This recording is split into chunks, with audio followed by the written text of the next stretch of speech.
దేవుడు ATM number చెప్పడు, నీ పాపము చెబుతాడు. అవునా?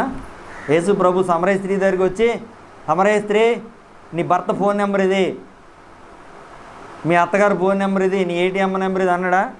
నీకు 5 పెనిమిట్లు ఉండేరి. ఎంతమంది ఉన్నారు? నీకు 5 మొగుళ్ళు. నీ పాపాన్ని చెప్పేవాడు పరిశుద్ధాత్మదేవుడు. మరి ఏటీఎం పిన్ నెంబర్లు చెప్పేవాడు ఎవరు? గారడీ సీమోన్. బైబిల్లో ఉన్నాడు గారడీ సీమోన్. ఉన్నాడా లేదా? బంగారం ఒరిజినల్ ఉంటుంది, నకిలీ కూడా ఉంటుంది.